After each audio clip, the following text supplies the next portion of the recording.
Hello! Welcome to another edition of Devlin's Pirate Radio Show. And I am here in the studio today, and I am not alone. No, I don't have ghosts in my I actually have a co-host with me, and I'm always excited because I'm very giddy when I get co-hosts in with me. This is a man that I met a couple of months ago. He's a friend of mine, and he came in to, I believe, I could be wrong, and he can tell me after he's introduced. I think I was teaching improv, advanced improv, and he was one of the new people that were going through advanced. And we got to meet, and I don't know how it happened, because honestly, I was going through one of the lowest periods of my life, and I wasn't really in a let's try to meet new people phase, and he was going through a really incredible journey in his life.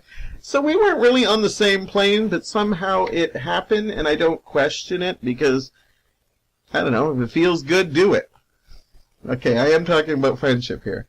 Anyhow, he's a wonderful young improviser, and he's a great writer, too.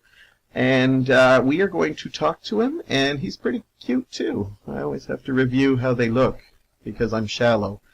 And I have got Andrew Hops with me, right next to me, right here.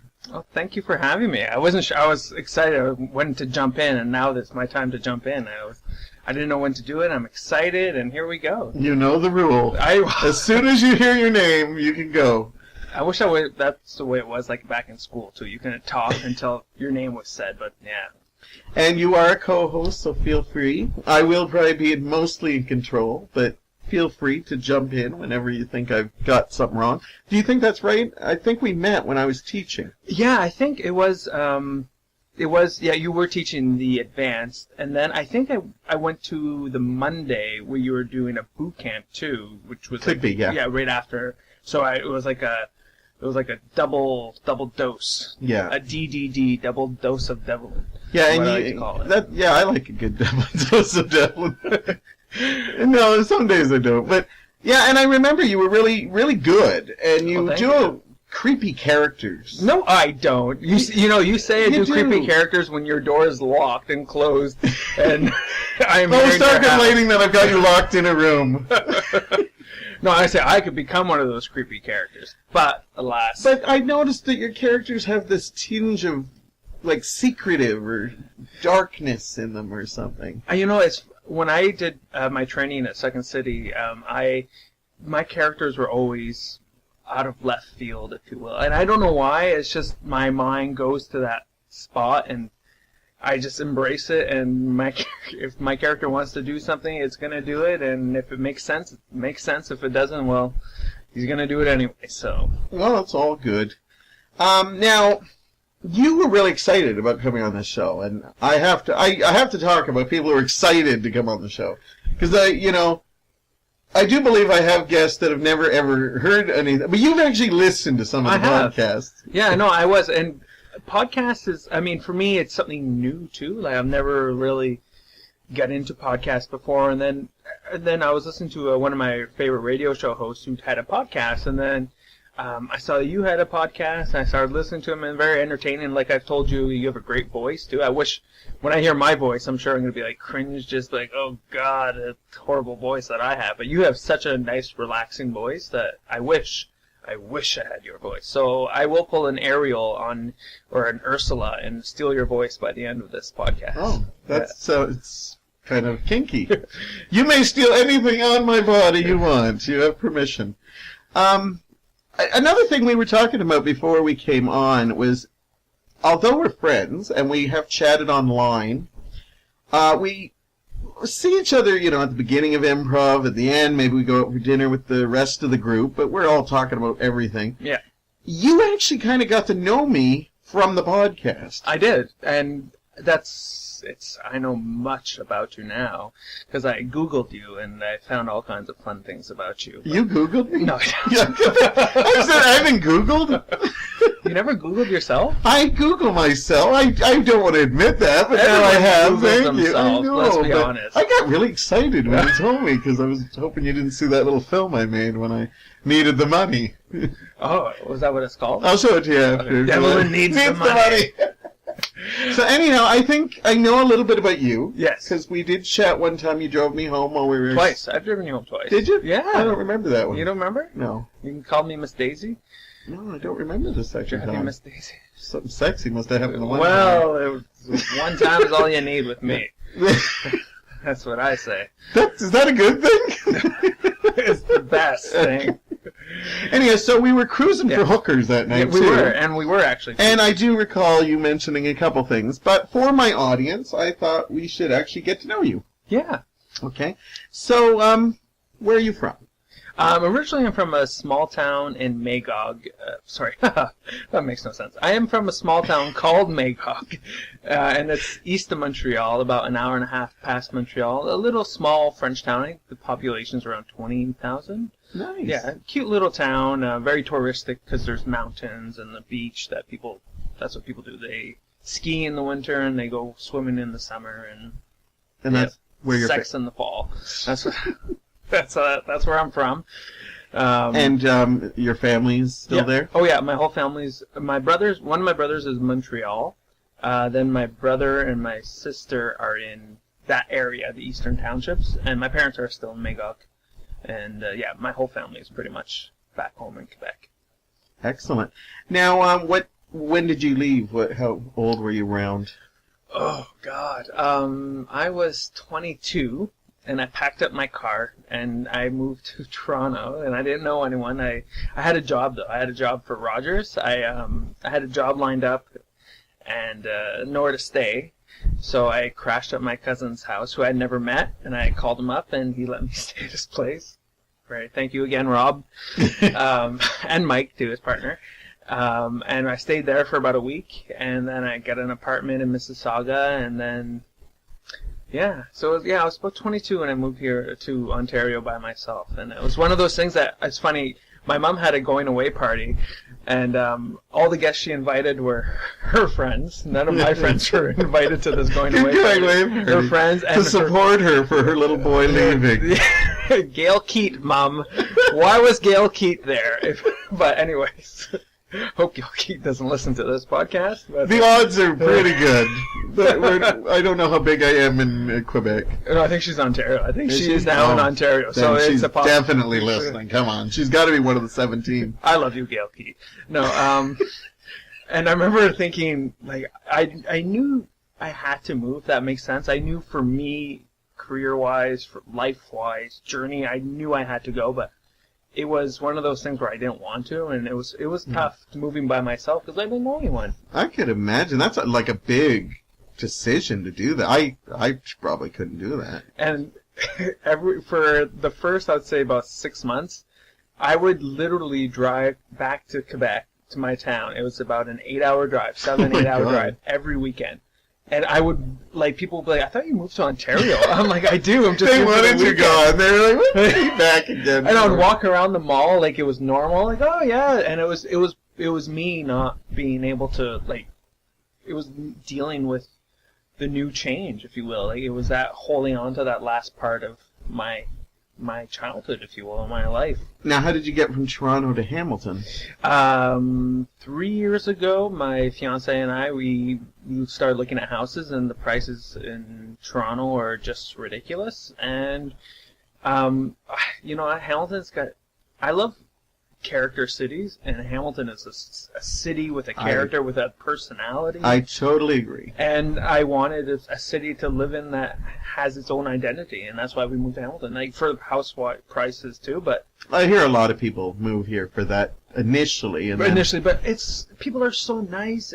You get the beautiful escarpment. You got everything that you could want in a city, and it's crazies. We got some awesome crazies. Great story potential. Absolutely. You call them crazy. I call them story potential. I don't really. I relate to the crazies. I call them crazy, but I love that you can go walking downtown and just see everything. Like, Oh, yeah. people, all different kinds. I love this place. I always get very upset when people put it down, so it's lovely to hear somebody who... It's funny, I find people who put it down either have never been or just have listened to what other people say. Like, Or- it's a fun thing for people to talk down about Hamilton. Yeah. Like, especially being from Toronto, or you're like, oh yeah, the Hamilton. Yeah. It's a great city, and honestly, you know those commercials? I don't know if you've heard those commercials from Michigan, like those. Yeah.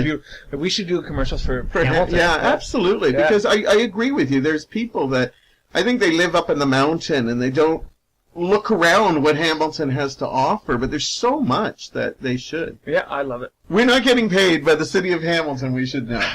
We are learning about Mr. Andrew Hops. Now,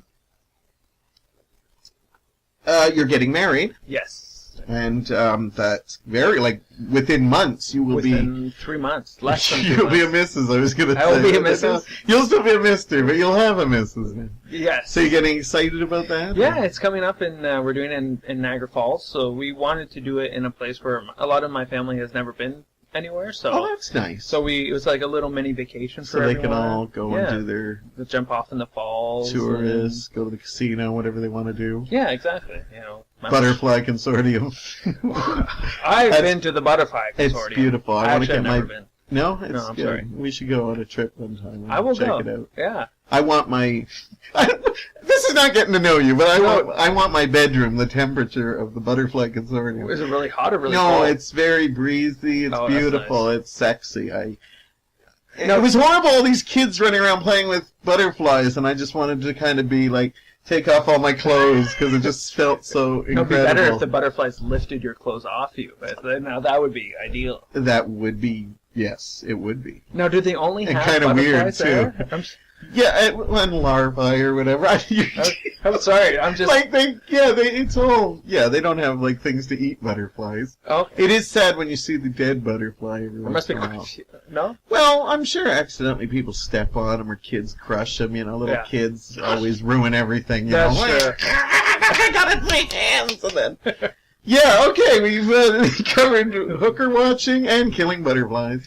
Now, this wedding, be honest, are you involved with it, or Yes. sometimes the bride or the bride's family gets in? No, you know what? Brandy's really, really good for that. She's been very, I don't know what the right word is, very accommodating through the last few months. I've been pretty busy, so, you know, she's been doing a lot of things, and then knowing that I've got stuff to do too, so, like, she'll be, hey, how about this color?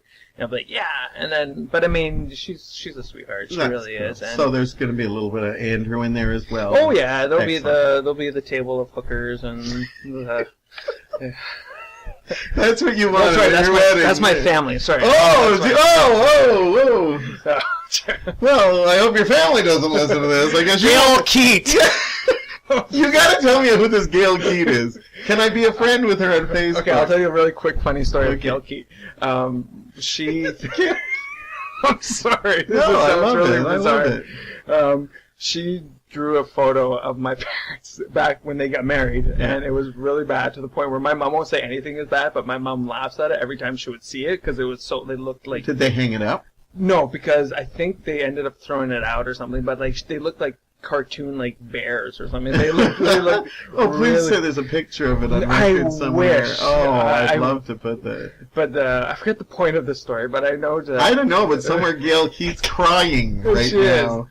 I'm sorry, Gail. She's not listening, I'm quite certain. But if I find her on Facebook, I may send a link. So do everything I say in this locked room. Yes. Okay. Now, you are also a writer. Yes. Now, do you have a job besides that, or are you a full-time writer? No, I have a Joe job too. I work as a server as well. Is that what it's called? I don't know. It sounded dirty-ish, but... Yeah. okay, so... I work Joe. So you're like a Starving typical artist? starving artist. Yeah, I think so. Now, you recently went on a pretty big journey. I told that... You want to tell us about that? Because I Yeah. won't remember all the details. But I don't remember half of them either. So But it's very awesome, and this was happening when we met. the journey started in February. Well, actually, the journey started way back 3 years ago when I started writing the script, if you will. But the new journey started in February when my friend Elvis, who is a director, approached me and said, do you want to do this film competition put on by Cineplex and Cinecoup? And I was like, sure. And yeah, so basically how it worked was, it's almost like an American Idol type thing. And every week you had to do a new mission, a trailer, do a video about yourselves. You had to submit the script. It was essentially every week was a different mission, and it cut down from, I think it was 90 to 60 to 30 to 15. Yeah, it was an amazing... Because I know when I went to go vote, there was like over 100, I think, when it started. Yeah, there was quite a few, and then it just every week was, I think every 2 weeks or every third week they would make a cut, like from 60 to 30 and 30 to 15, and it was... And yours was called Across All Galaxies? Yeah, Across All Galaxies. We had mentioned that, yeah? No, and you can still go on and support it because in the end, the screenplay and the project has been optioned by the Cinecoup, and I'm waiting within the next week or two to find out what's the next steps for this development phases. Yeah, I was so proud of you when this was happening because, like you said, you were in the top 100, then you were in the top 90, then 60, and then I remember the day you were in the top 5. Yeah. That must have been mind-blowing to you. It really was, and I remember going back when we were in the top whatever over 60. I remember Elvis and I were saying, like, God, are we gonna make the top 60? Like, are we gonna do this? And it was just one of those things, like, and it was putting pressure on ourselves to get better every time. And that was one of the things that they had actually told us in Banff when they flew us out there for the top 5. They flew us all to Banff, and we had a free hotel, free lodging, free everything. And they're like, one of the reasons why is like you guys just got better every week. Was just the missions were unbelievable. Like you did everything from sketches, and you had to do a trailer in a different style, and you guys were constantly stepping up to the plate. And I had a good feeling about it because I watched some of the other ones, and I'm not saying I'm not trying to kiss your ass here and say yours was. But there was some really great ideas, but yours did seem to be really original compared to, like, the other stuff. And I wasn't surprised when you got there, but I was so proud of you when you made it to the top. And you did not win, though. No, we didn't. But we didn't win the top prize. But like I said, it has been optioned. And out of the last one they did, the Comedy Coup, the top 5 are all in production now. Oh, really? Yeah, so it's a pretty... So you are going to possibly see your work in some form come to life. Yeah, I do believe in it. I mean, the story is my brother Lewis, who's a huge believer in aliens and everything conspiracies, and it's mixed with that and a popular radio show that I like listening to where it's all conspiracy talk and aliens, Coast to Coast with George Norrie. And I just mashed them two together thinking, like, what if that guy, the host, didn't believe in any of the shit that he's spewing? Yeah. And that's basically the story of what... If you go on Cinecoop... You can call... I like it. No, the Cinecoop. Yeah. No, Cinecoop.com. Chickencoop.com. That'll get you something totally else. Sorry, promote your thing. No, go to Cinecoop.com and check out Across All Galaxies. You can watch our first trailer, then we recut a new trailer. And all your missions are still on there? Yeah, you can watch all the missions. Yeah, Across All Galaxies, check it out. Lots of good stuff on there. Yeah, and now, like I said, I'm waiting to hear from the head of development from them to hear what our next step is. And you've gone from a starving artist to a starving artist that's actually going to maybe have something done. Yeah, maybe. What's it called again? I can never remember. You're commissioned? Oh, commissioned? No. Option screenwriter. You're an option screenwriter. Yeah. So I've been called much worse than that. Yeah, I bet. It's funny. I used to listen to books. They talk to me. No, I would read these books about screenwriting, and I remember seeing stuff like saying, "Oh, I remember my first project that got optioned." Like this is way back when I started to write, and I was like, "I can't wait till one day, maybe, you know. And it happened. Yeah, it happened 2 weeks ago, so it's exciting. Well, I am very intrigued by your writing, and we are going to talk about your journey in writing, but we're going to take a break from that because you know me, I always like to talk about the pop culture, and we're going to talk about one of my favorite shows, one of your favorite shows, and we'll be back in a bit with Andrew Hops, and we'll keep talking. We're back here at the Devlin's Pirate Radio Show. Sorry, I've got my mind elsewhere. We won't say where. Dark, dark places. That's the best place for our mind to be. Yeah. Oh, am I not supposed to talk until you say my name again? No, I don't. How many times do you think I introduce you? But for those of you who came in late, I don't know how. It's a podcast. You can just go right to the beginning again. But we have got Andrew Hops as my co-host, and having a great time. Yes, we are. Actually, just hanging out with you, I can see why we're good friends, because I think we have the similar humor. Yeah, I agree. I definitely think our minds are pretty much on the same wave. And when you mentioned, I told you to come up with a whole bunch of ideas of things that you love and inspire, and we had a lot of matches in there. But I decided I wanted to talk about this TV show because I eventually wanted to. It's because I think it's still a pertinent show. Oh, definitely. And I was very happy to hear you were a fan of it, and I'm talking about Seinfeld. Who's not a fan of Seinfeld? Because if I want to meet them so I can punch them in the face. Oh my God, I couldn't want you more. You're just so rugged. No, you're but just butch. You're just so butch. I'm a Seinfeld butch. That's the name that I go by. It's funny that you say that though, because one thing I love about Seinfeld is I think people either love it or they hate it. And I don't know about you, you're the writer, but do you agree with me that I think people are doing their job when you get either emotion? Oh, yeah. Because if you wrote a TV show and you had a show that some people absolutely adored and worshipped and then other people hated it, or a show that everybody was kind of like, yeah, it's okay. I could watch it, or maybe not. Yeah. Would you want a show that makes, there's stuff that, like, when I did sketch comedy at Second City, there were scenes that were just, like, dark, very dark, and I remember we did a scene, it was really dark, and the audience reaction was a gasp when it was like a 10-second scene. And I'm like, that's a great reaction from them. That's a great, like, laughter is great, like, gasping is great, that's what usually happens in sex with me. It's laughter and then gasp. A good gasp. It's usually the other way around, though. It's a good, and then the smoke show clears and... I'm a teach by example kind of person, are you? So I won't believe that until... Okay, Seinfeld, yes. I really think... Because I know people who really don't like the show. Yeah. And then I know people who love it. Now, I think those people are called devils. The devil. The opinions expressed by Mr. Hops are not necessarily those of Devlin's Pirate Radio Show. I apologize. No, that's okay. I like that you're passionate about it. I am too. And to be honest with you, I will be honest about you. Seinfeld is one of those shows that when I hear people say they don't like it, it's like, there's so many shows that if you said, oh, I don't like that, it doesn't bother me. Seinfeld is one that I can it kind of makes me think of you just a slight bit different. Yeah, I agree. Because I think it's a simplistic show that was really written intelligently.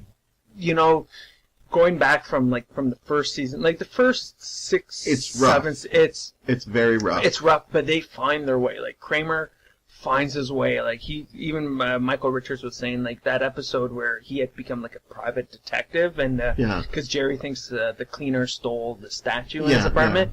Kramer said like he really found his character in that episode, and a lot of shows are like that. Like you watch the early shows, and something doesn't feel right. Yeah. You can see it with anything from old shows, Dukes of Hazzard, to Will and Grace. If you watch any of those early shows, you will see that, certain characters haven't found their niche. And some of the really first season Seinfelds are almost, like the first 2 or 3 episodes are almost unwatchable. Yeah, they're pretty, they're rough. And the first time I watched Seinfeld, I did not like it. I watched a couple episodes. I did not like it. And this was not first season. This was like, I remember the first one I ever saw fully was the Pez. Oh, the Pez is right? And I did not like it. And then I watched a couple other episodes, and then I fell in love with it. Like, it was a love relationship. Like, I fell in love with it. And now I look at the Pez thing, and I laugh, and I even laugh at those horrible first ones, because it's kind of fun to see how... I think some people don't get it, too. It's like one of those shows that, it's not even a... It's weird, because it's not a hard show to get, but I find some people just don't get it, which is bizarre. And what's funny is they always say it's a show about nothing, because it's just about regular life. Yeah. But what I like about it is, when I watch it, and I can always bring things back to Seinfeld. Oh, yeah. Because even in the world that we've created now, you can go back, how many years it was on the air? 9? I think it was 9 seasons, so... But you can go back and, like, that reminds me of that episode where Elaine couldn't dance, or, like, just so many things, and I think it's so well written. I agree, and the episode where, I mean, we just keep saying that, but when Elaine's in the bathroom and she runs out of toilet paper, and then, like, everyone's been in the stall and you're like, oh God, do I have enough toilet paper? And it's just, like, it's simple, but so, it just hits every note. It just hits every comedic aspect that you have in life, and it's because life is funny. That's where great characters come from, is normal people. And Jerry Seinfeld said that Kramer was his normal neighbor who was just like Michael Richards, the character that Michael Richards portrayed. Now, some people tell me when they watch that show their least favorite character is Jerry, and what I always say is I have a lot of respect for a guy who... He was a writer, right? One of the writers of the show. Yeah, he was. Yeah. Well, he was one of the creators. And then he was an executive producer when Larry David left. Yeah, and he helped create a lot of the... Oh, yeah. But what I think is amazing is the fact that you have your show, you have your name on it, but you give all the other characters better material than you. Yeah. It's almost like Jerry knew what he could do and knew that, Elaine's character could do more, George, Kramer. And I respect somebody who goes in to that and does that. Well, Elaine's not in the first episode, right? She is in the first episode, and Kramer has a dog. Yeah. A golden retriever, which is bizarre. They're really working, yeah. And, but it's true, like, Jerry's character is like the straight guy, even though he's the comedian. He is the audience view, kind of. Like, we are Jerry, looking at these crazy characters. And, I mean, as the seasons progress, they kind of get more wacky. Kramer got more wacky. They did. And they become almost caricatures of themselves, right? And they also... A lot of people don't like that they're very selfish characters. Oh, very. Oh, yeah. And I think the reason some people don't get it is because I think we have become a selfish society. And we don't want to admit that we have Elaine in us, or parts of Kramer, or parts of George. Yeah. Like, George it makes me shake my head with George, but everybody knows a George. And there are moments where I think I can pick out, shit, I would do that so me much. Too. When he's pushing the kids out with the fire, and I'm like, I'm not saying I would do that, but I think maybe on the spur of the moment... Let's start a fire in this building, and we'll find out. We'll find out what kind of person. Let's not, and say we did. But I have to admit that I probably see a little bit of myself more in that. Yeah, I agree. Definitely, George is very... He does things that we all want to do. Like, I want to say that, or I want to just walk out on my boss and just, he had that great line, and then he turns around his car to go to deliver his line because he couldn't think of, like, a good, like, rebuttal for... And who hasn't gone through that? Where they're in a situation, and then 2 hours later you think of the perfect thing. But, of course, in real life we wouldn't go and try to use it again, but, of course, George would. Yeah. Now, one of my favorite ones is because, as I said, I know these characters, and we don't want to admit it, but I know wacky people like Kramer. Oh, God, yeah. And Elaine. I know so many women that... Do you know what you know how Elaine always dumps guys for the smallest reason? My favorite, and I couldn't believe it, she's found the perfect guy. And the reason she dumps him is when she takes... he takes the phone message to say that her girlfriend had a baby. And because he didn't put an exclamation mark on it, she thinks he's not excited about that and actually dumps him. This guy cooks, cleans, everything. And because he doesn't put an exclamation mark, and I couldn't believe it. I said, oh, come on. Elaine deserves to be single for the rest of her life. And I know women that would probably do that. Like, and they would not admit that. And that's probably why they are not Seinfeld fans. It's true. And I mean, George is, Jerry too. Jerry had so many girlfriends that he would dump for man hands or, being, I don't know. Bad kinds of naked. Which I agree. Oh yeah, there is good naked and bad naked.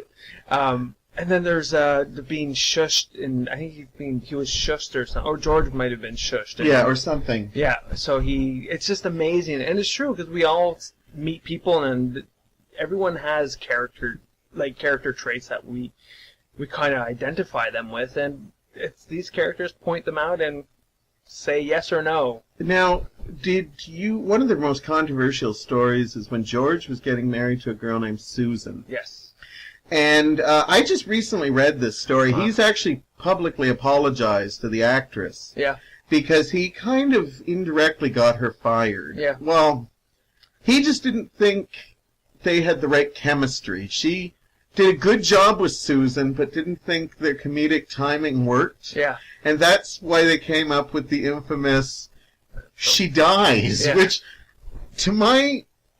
I still am shocked that they actually killed a character like that. Yeah, it was, I think, the first character that really died. It was the only character that died, too. Yeah, they may have had small characters, but this was a character that reoccurring. Yeah, reoccurring. And the decision to kill her off by licking envelopes because he bought cheap ones, and they were poison or they had toxins from...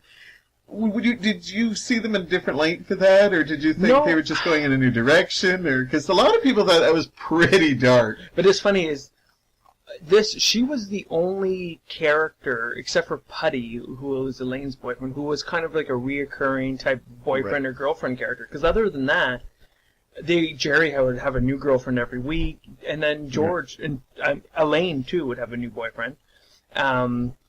And then George had Susan, who was in a few seasons, but she came back. She came back, and then I think they broke up. I think she was a lesbian for a bit. She was a lesbian, and then he went back to her, and then, I'm not surprised, and I love it when a show changes the direction like that. I think that's great. Like, I'm glad they killed her. I would have killed her myself. She wouldn't have lasted that long in my series. Yeah, I didn't. No. It didn't scare me. It shocked me that they killed her, but in the progress of it, I think it did work for the show, and because it was George's mistake, it was funny. But there's so many episodes you can look back on, and from the Man Bra, the Man's Ear, and just episodes where was it Putty that had the Christian rock station in his car radio? Yeah, it was Putty. He had the Jesus fish on his car. Yeah, and Elaine didn't know how to deal with the fact that he had Christian rock in his... to me, they dealt with storylines that we didn't see on a lot of shows. And I, for one, think it was just an amazing, amazing show. It had a great run. And it's still relevant, too. When you watch it, it's not like there's some shows that go through periods where you're thinking, will this show be popular? Will you be able to watch this show in 20 years? Seinfeld's been off for, 12, 13 years now. I think it ended in 97. Yeah, but you can still watch it today. And it's still funny. It makes me laugh. I'll watch episodes that I've seen tens and 20s of time, and I'll still laugh because it's hilarious. I do too. I can... It's sometimes a show, if I watch it a lot, I have to take a break from it, but usually when I come back maybe a year or two later, I'm right back laughing and I know the lines, and I just love seeing just how irritable these people can be at times. Yeah. But at the same time, you kind of want to hang out with them, but not really. Yeah. And I think those are fun shows because you're okay, these are not the most likable characters, but I don't watch a show necessarily to be madly in love with all of them. I know these people, and, they just... it was very real. And do you have any particular favorites? I know there's too many. Oh, there's so much to mention. The episode where George has to get calzones for Mr. Stein. Like, I don't know why that episode makes me laugh so much, but it does. It's his thing where he gets Newman to pick them up on his mail route, and then like he never shows up, and Newman's because it's raining out. That episode's great. The one where Lloyd Braun, where Jerry has to wear glasses to fool Lloyd Braun, and then everyone thinks this woman thinks George is going crazy, and he sees Jerry pull up in a car. This is I think one of my favorite moments. He's wearing these big glasses, and he looks at George, and George is like, Jerry, waving, and then Jerry just looks at him with this deadpan face, and then they keep driving. The woman's like, that's your best friend? He's like, yeah, but he doesn't wear glasses. So that man was wearing glasses. Don't you see? To fool Lloyd Braun. It's just so funny. Every story was intertwined. Yes, which is so beautiful. And a lot of times they'd come together at the end. Yep. And just fit perfectly. Like, I never felt it was forced or anything. I have so many favorites. I think one of my all-time favorite reaction moments is the one where they go and visit the couple by the beach, and they want to meet the new baby. Oh, yeah. And everybody's commenting on the fact that the baby's ugly, but they can't say it. And Kramer's reaction to the baby is just classic. When he just comes in and does one of his classic, like, oh my God, you think he just saw, like, turds or something, or freaking out. And I just think, I love that Kramer's so honest, like, oh no, you'd be good looking if you had a little less nose. And, like, you don't like characters like that, but then you have to respect them because at least they're being real. I remember Jerry's reaction to the baby, too, is like, he leans over the crib, he's like, hello, you have a very nice place here. It's so bizarre, but so funny. Yeah, and I think that's the thing. And now, spoiler alert, but when the show ended, did you like how it ended? Because some people question it. And it was one of those, I felt they intertwined like a clip show kind of within the final. But it wasn't a sentimental clip show like some have ended on. No, it wasn't at all. And I mean, I'm glad that it wasn't, because I'd read all these spoiler alerts saying, oh, Newman, they're going to move to Florida, and Newman's going to be, the ending is going to be with Newman driving a mail truck through, like, he just got a job out there, and I'm thinking, like, there's all these different rumors going on how it's going to end, and I don't know, I don't think they, For those of you, we've said spoiler alert. Basically, they go on trial because somebody got beat up and they filmed it, right? And this chubby guy at the when they land, because Jerry and George's pilot gets picked up again. Right. And they give him the jet to fly around anywhere, and then this guy gets mugged. Yeah, and they filmed it, but they don't help. Yeah. And they go on trial, and then basically they all wind up in jail. Yeah. And they use how horrible they were through the series, as you said, the clip show, to do it. And some people were really betrayed by that. I didn't hate the ending, because I thought, I hate that they kind of dealt with the fact that they're getting paid for all their, but it kind of almost was retribution, because they were little shits throughout the series. No, it was. I agree. I'm the same way. I didn't hate it, but I don't think it was. I don't know. I feel like they tried to do something more than what their show is, and part of me wishes it would have been just a normal episode, like a normal episode of Seinfeld, and not trying to do a special finale, because I don't know. Part of me, I don't know. I'm kind of torn with the final. Let's just say, when the final comes on, I won't watch it as much if another episode comes on. You know what I mean? Honest answer. That's an on. Well, thank you for talking about Seinfeld. I'm glad I found one of the people who loved it. Well, the other people are in hell. They don't like it. So. Yes, don't meet up with Andrew if you don't like Seinfeld, or don't bring it up at a dinner party when you're near him.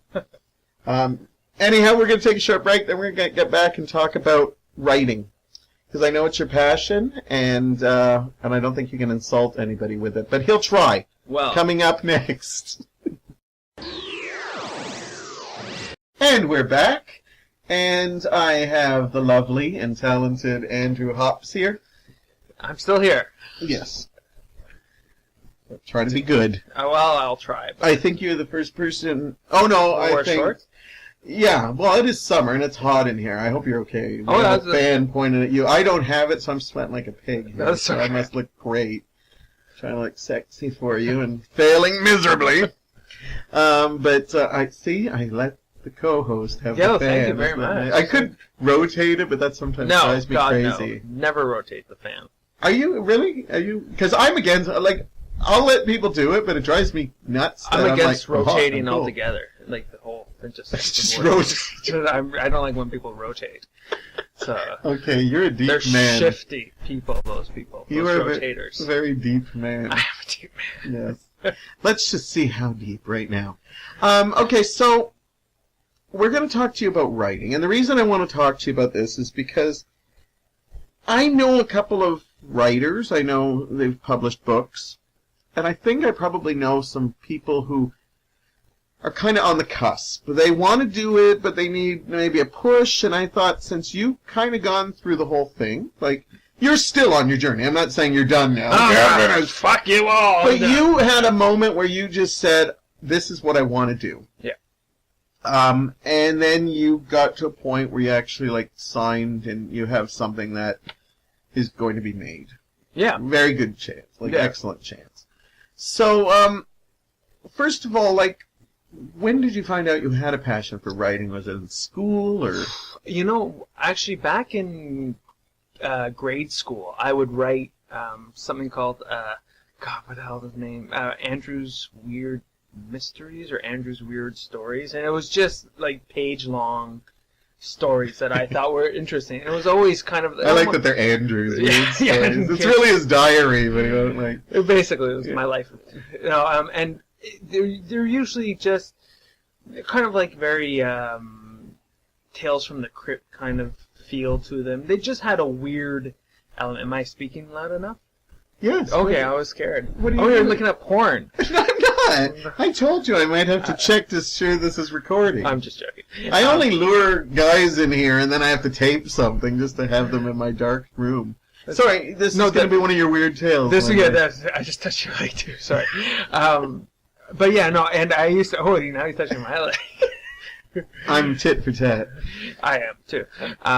Please, I want to hear your weird stories. I'm sorry. Yeah. But yeah, they were in grade 2, so I don't know how weird they are because I don't have them anymore. But they were just stories that I would come up with. I mean, I guess my mind is creative.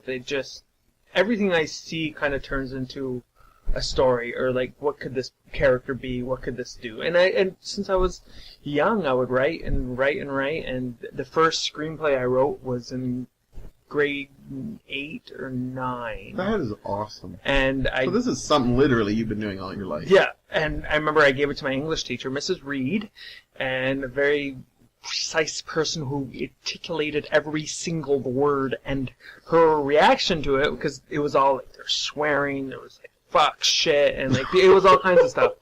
It was basically the story. Grade 8. Grade 8, yeah.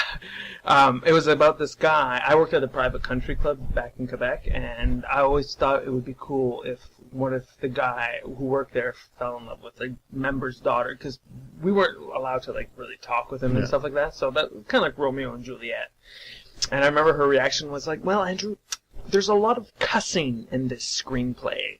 Like, cussing. Yes, there is a lot of cussing, and she gave me some great feedback too. But after that, it was just.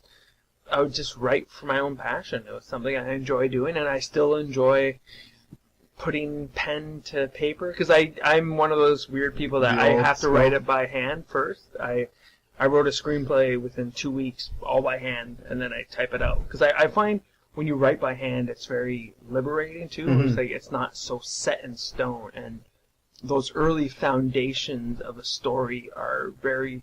Like, when you write something from scratch, you need to be able to be open to a change here and there. And I find if it's, like, hard copy, it's too hard, if you will. It's too, like me, I'm too hard right now. It's because I touched your leg. Yeah, but it's, exactly. He's easily excitable. I'm very excited. I'm like a hamster.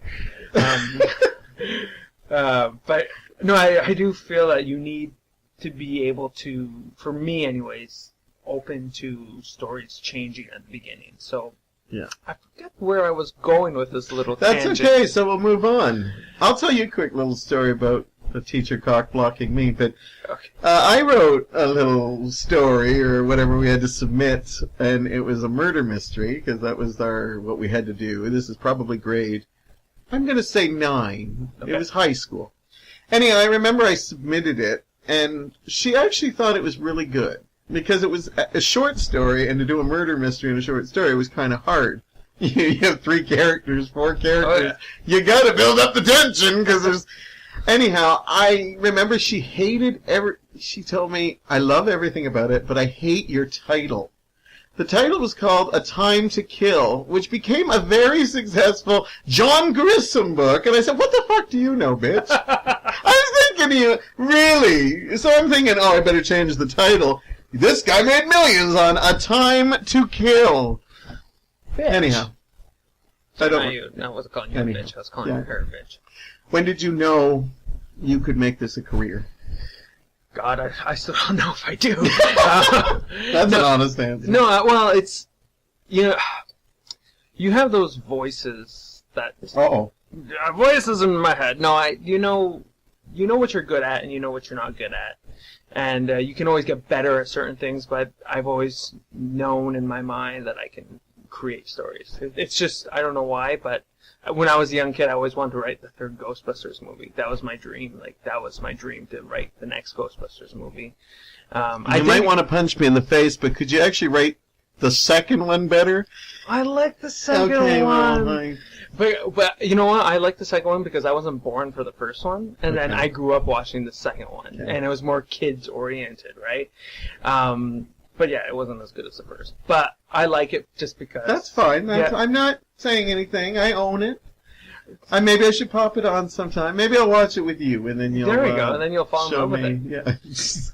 You touch my leg all the way through it. I'm all there for it. Okay, so you knew you had it in you. Yeah, I did, and but I'll tell you something, and this is for anyone who wants to write. It's one thing to want to do something, and it's a completely other thing to sit down and force yourself. Because writing, although it seems easy, and it's not. It's really, it's like a mind struggle. It's one of those. It's one of those things that you've got to force yourself to do it, and then many times where I'll be sitting there for an hour or 2 hours and nothing will come out, and I'll have written maybe a word or a sentence, and then there'll be other times where I'll just fly through like 2 or 3 pages. So you have to want to do it and know that this is something that is going to be hard and something that's going to be, it's going to be a journey. But I love it. I love creating stories. I love it. It's so fun. It's creating characters, creating worlds. It's great. It's fun. I love hearing you talk about your passion and that. The 2 things of advice that I was always given as a writer, and you can agree or disagree with these. But I disagree. No. I think these are true. Is 1, you've got to write every day. Yep. You've got to set times. Yep. And 2, never throw anything out that you write, because even if it's shit, you could maybe reuse it for something else later. Yeah, and not only that, for something that you've never thrown, look back. I like to look back at stuff that I wrote a few years ago, thinking, wow, I wrote that. I'm thinking, God, I would never write something like so juvenile or something so, I don't know what the right word is, but your writing styles change. As you change as a person, I find, for my case, I won't write something that's, I'll continue to write, but I'll see my patterns of writing change through time. The thing that I wrote back in high school, gosh, I don't know if I have a copy of that. I hope I do somewhere. I have these stacks of scripts that I wrote, and but I remember there were scenes in there that made no sense, but I thought were funny because it was just these 2 characters interacting, and I remember thinking, that's so funny, but it has nothing to do with the film at all. But I'm glad I can look back at that and say, that was a different stage in my life, and I was learning, creating worlds or creating characters, and you get better with every time. And yeah, those are two great points of advice. And I think that, not trying to come off like the old guy in the room, but you also, your life experiences are making you write more complex stories, more complex characters, because you realize the more you meet people, the more your life shows you see that not everything is black and white and stuff. And they always say, like, write what you know, right? And And in the movie Across All Galaxies, like my brother is the main character, who's this wide-eyed believer, and his parents are my parents, who are these two funny people that are just so, like, my mom will still tell me to the day, like, don't talk to strangers. When I first went to the improv, the advanced improv, my mom was like, don't Devlin Bishop. She knew. She heard stories. Yeah. And she would say, don't talk to strangers. I'm like, Mom, everyone's a stranger. I have to talk to someone. Well, but you got to be careful. Like, she's, it's write what you know and write like you said, your life experiences. And I'm going to blow your mind right now. Well, let me blow something else first and we'll be fine. Parents tell us don't take things from strangers. Then they send us out on Halloween to beg for candy. It's very true. Parents don't know what the fuck they're talking about sometimes. So, just a little note. I'm glad you talked to me, at least. Now, you have talked to me about I should write. Yes. And you may be shocked to know this, because I don't think I ever told you this. Maybe I did. I actually do have stuff from my past. Where is it? No, I wrote soap operas when I was a kid, and I... Now, like, were they your own creation soap operas? Yes. Or were they episodes, like from a soap opera that you would write an episode for? No. I kind of do that now, but that's another thing. No, I actually was a big fan of soap operas from Bold and the Beautiful. Dallas. Well, those two. My mother would watch Young and the Restless and Days of Our Lives, and no, I got into like Dallas Dynasty, and then Twin Peaks really got me into. I loved creating characters, like you say that. And when you talk with passion like that, and I'm going to ask you my big problem with writing, but I do have them. I kept them. I don't think they could be published now, but I really like to read them every once in a while. And I actually have completed a screenplay for a stage play. Nobody's seen it except a couple of my friends, but it might come out one day, and I think it's okay. That's exciting. That's amazing. I know, but see, I didn't want to tell you that I actually write, but here's my big problem, and I don't think you can help me with it, but please pretend. Should I lay down like a psychiatrist or something? Well, you can lay down for other reasons. My problem with... Woo! Is it hot in here? I'm moving that fan a little to point at me for a bit. My big problem is I'm an ideas man. Yeah. I always have ideas. I would be perfect if I ran a soap opera and I could say, okay, this is the storyline, write it.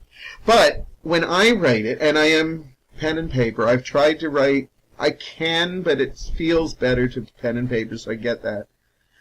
I'm always ahead of the next couple scenes. So I'm like writing a scene, but I'm thinking like 4 or 5 scenes down the way.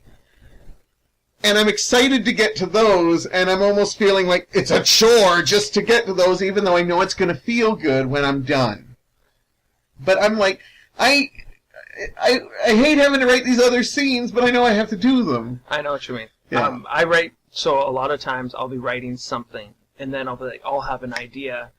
Oh, I have to write this, and I'll have an idea for something completely different, for a new show, for a character, for a scene, for a kid's book, and it's like, I'll completely abandon what I'm doing, and then I'll write that down. So a lot of times, it's more being a writer. It's your self-discipline. It's if anything, it's that you will get to that point, but you have to take the necessary steps to get to that point, and it's hard. It is. I don't think I can do it. I may try. I will read it. I will read it. Oh, nobody's going to read these. I'm just going to I'm going to find it. I'm going to read it. People can look at it and decide. Don't. I'm already, my eyes are shifting. Stop ruffling through my drawers. And I wish that was more sexy than it sounded. I lost my train of thought. I thought of my drawers in your hands. No, but where am I'm I telling going? you, Yeah. I'm writing right now 3 different projects. Yeah. So, and it's hard because there's one that I'm really passionate about, and I want My life story. your life exactly. Yeah, It's Devlin's Sexual Days, adventure. I called it. Mr. Toad's Wild Rides. Mr. Toad. It's an old thing, okay? Oh, I'm excited. But there's No, I'm sorry, I didn't mean to interrupt. No, you please interrupt me. They call me the girl interrupted. But I don't even know what that means. that's okay. I don't know either. I'm writing it, but so I started writing this kids book that I had an idea for, and I've written an outline, and I have a great illustrator who's doing the drawings, and I'm going to self-publish it. I decided to take some of the money I get from the option from the screenplay and reinvest in myself. That's what I'm doing. And but Kids book, I might read that one. Well, I'm not a big reader, but if there's pictures, I'm there. Well, I'm there. It'll be. I hope to have it done by the fall. Hopefully, Okay. get everything done and put together by the fall. So Will you sign it for me? You're going to pretend you don't know Oh, me well, at I'm that going to point? sign it for you. I'm going to give you quite the signature, my friend. I'd love something dirty in a kid's book. Oh yeah. We could do that. Yeah, that would be different. You know, you don't see that erotic, signatures. No, Okay, this has gone right off the rails.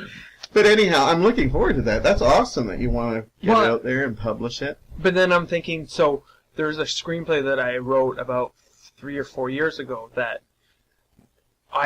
it's done and it's fully finished, but now I'm thinking, well, now that I have a credit to my name, I should do a good polish, like a good edit polish of that, so then I can say, hey, I also got this. And so it's like I said, I have about 2 or 3 things that I'm in the process of doing, and sometimes it gets to a point where you have too much and then you don't do any of it, and it's like everything trying to cram in the door, and it's like sometimes you got to say, okay, you stop there, I'm going to do this because I know I can do this. And this writing is all about your finding what you do well and then doing it, just sitting down and doing it. You have to take time, you have to do it, because no one's like, once someone told me, like, well, no one's going to write a screenplay for you, so you better, if you want to do one, you better write it. And that's always stuck with me, because, like, I know that people say, oh, I have a great idea for a movie. I remember this guy at Tim Hortons, a nice guy.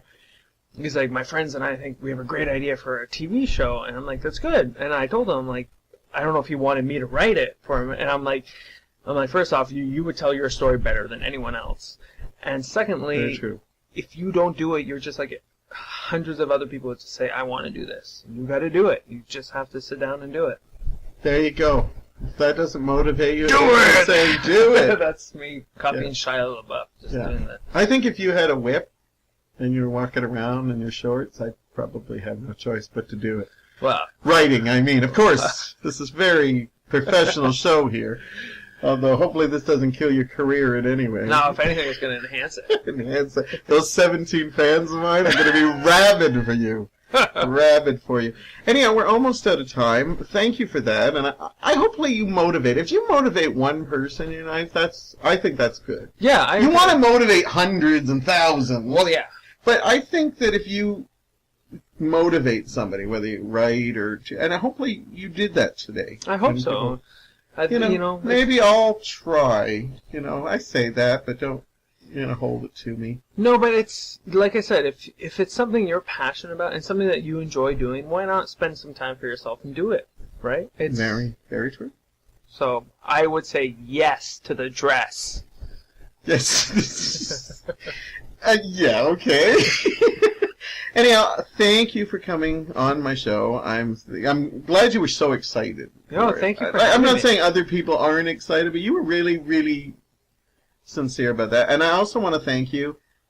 When I was going through hard times, like I said, you'd check on me. You'd send me little notes on Facebook and see if I was right. Always have positive things to pick me up. As I said, have a lot of people who claim they loved me and they just avoided me. And here's somebody I barely knew that was always looking out for me. And I know you're a busy guy, and that meant a lot to me. And that's why I kind of do it now with you in return, just to let you know I'm there, thinking about you when you get too busy and stuff like that. And Maybe I'll be a character in one of your books one day. A small, you already creepy. are. No, Yeah, right. Yeah, you're doing that Mr. Toad sexual, right? No, it'd be great to even have a little creepy character in the background or something like that. But I'm not holding one. Okay. But if I go see like a movie version, because I'm not a reader, so don't I be know. writing I novels told you or could anything read like one of that. my scripts. And Okay, well that would be good. Yeah. Scripts I might be able to do. Can we act it out if it's dirty though? Of course, all of them are. So. Especially that kid's book that's coming out this fall. Look Well, for it. I know. And David and the erotic Bathosaurus. pictures apparently too. That's what it's called, David and the Bathosaurus. Is So, it? Yeah. That sounds great already. Yeah. So. I like a good bath. Well, that's what the whole thing is about. This kid who finds magical bubble baths, and this bubble bath, and he's brought to this whole world of the Bathosaurus. And he's got to get back, and he gets this Bathosaurus that kind of looks like a dinosaur mix that helps him to get back home. And I want to do it. That's adorable. I want to do it Sounds like a adorable. product, so you have like bubble baths that, and then like kids' toys that you can plush toys with. Merchandising. Merchandising is what I Already do. planning. Planning. Excellent. I'm looking forward to it. I'm looking for like a nice note written in it with filth. Oh, And, yes. Thank you, Andrew, for coming in. And we are running out of time, so I will talk to you next time.